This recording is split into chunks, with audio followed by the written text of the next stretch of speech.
نحمدہ ونصلی علی رسولہ الکریم اما بعد السلام علیکم ورحمۃ اللہ وبرکاتہ۔ میرے پیارے سنی مسلمان بھائیوں اور بہنوں، یہ عقائد کورس کا یہ دوسرا ویڈیو ہے۔ انشاءاللہ العزیز 16 تاریخ سے عقیدہ توحید پر ہم گفتگو کریں گے۔ اس سے پہلے ایمان مجمل اور ایمان مفصل کیا ہے میں آپ کو بتاتا ہوں۔ اس آڈیو کو پورا سنیے اور ثواب کی نیت سے اس کو شیئر بھی کیجیے۔ 6 کلمے جو معروف و مشہور ہیں ان کے الفاظ قرآن و حدیث میں الگ الگ ہیں، جن کے نام، تعداد اور ترتیب وغیرہ محض اس وجہ سے قائم کیے گئے ہیں تاکہ ان ناموں اور ترتیب کے اعتبار سے انہیں یاد کر کے ان مواقع میں پڑھنا آسان ہو جائے جن مواقع پر پڑھنے کی نبی صلی اللہ علیہ وسلم نے تعلیم دی ہے، اور اس پر جو فضائل بیان فرمائے ہیں وہ بھی حاصل کیے جا سکیں۔ اسی طرح ایمان مفصل اور ایمان مجمل سے متعلق عرض یہ ہے کہ ائمہ و محدثین نے ایمان اور ایمانیات کو قرآن و حدیث سے اخذ کر کے اس کی تعلیم کو آسان اور سادہ طریقے سے سمجھانے کے لیے نہایت خوبصورت پیرائے میں بیان کیا ہے۔ علماء اسلام نے ایمان کی صفات کو 2 طرح سے بیان کیا ہے۔ نمبر 1 ایمان مجمل اور نمبر 2 ایمان مفصل۔ ایمان مجمل میں ایمانیات کو نہایت مختصر مگر جامع طریقے سے بیان کیا گیا ہے، کیونکہ مجمل کا معنی خلاصہ ہے۔ اس میں اللہ پر ایمان لانے کا ذکر اس طرح ہوا ہے کہ بغیر اعلان کیے جملہ ایمانیات اس میں در آئیں، جبکہ ایمان مفصل میں قرآن و حدیث کی روشنی میں ثابت شدہ ایمانیات کو تفصیل کے ساتھ بیان کیا گیا ہے۔ اب رہی یہ بات کہ بچپنے میں ان کو کیوں یاد کرایا جاتا ہے۔ دراصل مسلمان والدین کا یہ شرعی فریضہ ہے کہ وہ بچپن ہی سے اپنے بچوں کی تربیت اس نہج پر کریں کہ زندگی بھر وہ علمی اور حقیقی مسلمان بن کر رہیں۔ نیز بچپن میں یاد کرائی جانے والی چیز پتھر کی لکیر کی طرح پختہ ہوتی ہے۔ اس لیے ہمارے اکابر سے یہ طریقہ چلا آ رہا ہے کہ چھوٹی عمر ہی میں اس کا اہتمام کراتے تھے، اور اسی وجہ سے بچوں کی دینیات کی کتب بھی اس پر مشتمل ہوتی ہیں۔ اب آئیے ہم جانتے ہیں کہ ایمان مجمل کیا ہے۔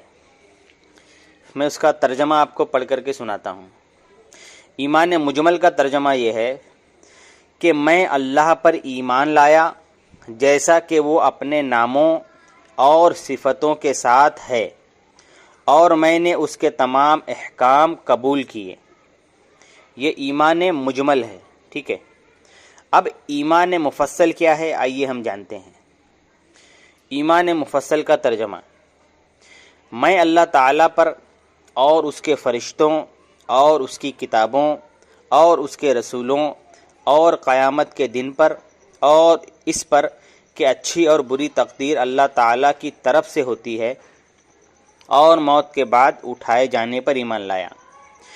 ایمان مفصل میں جن 7 چیزوں کا ذکر ہوا ہے ان پر ہر مسلمان کو ایمان لانا ضروری ہے، اور وہ 7 چیزیں یہ ہیں: اللہ تعالیٰ پر ایمان لانا، اس کے فرشتوں پر ایمان لانا، اللہ تعالیٰ کی کتابوں پر ایمان لانا، تمام کتابوں پر، ٹھیک ہے، جو حضرت موسیٰ علیہ السلام پر نازل ہوئی، جو حضرت عیسیٰ علیہ السلام پر نازل ہوئی، جتنے بھی انبیاء پر جو کتابیں، جو بھی صحیفے اللہ کی طرف سے نازل ہوئے، سب پر ہمیں ایمان رکھنا ہے کہ یہ اللہ تعالیٰ نے نازل فرمائے۔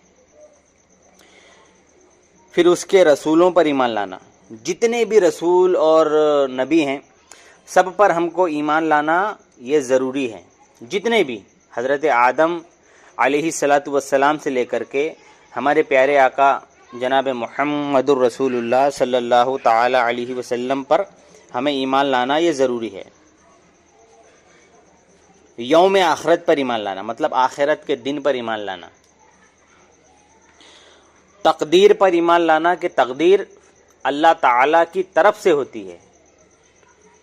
کچھ لوگ بڑے ہی غلط طریقے سے کہہ دیتے ہیں انشاءاللہ العزیز آگے اس کی تفصیل بیان کی جائے گی جب اس پر تفصیلی گفتگو ہوگی۔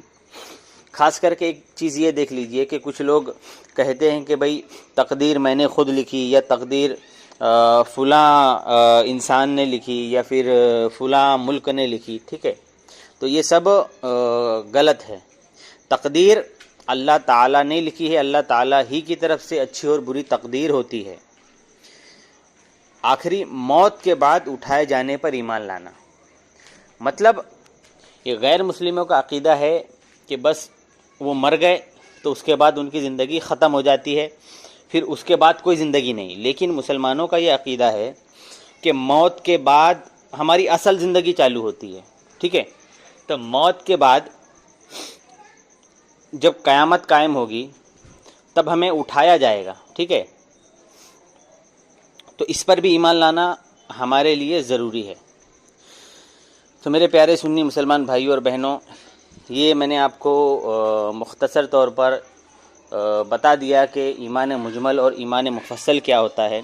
اگر پھر بھی یہ کسی کے سمجھ میں نہ آیا ہو تو انشاءاللہ ہم اسے سمجھانے کے لیے تیار ہے، آپ ہمیں کانٹیکٹ کر سکتے ہیں۔ السلام علیکم ورحمۃ اللہ وبرکاتہ۔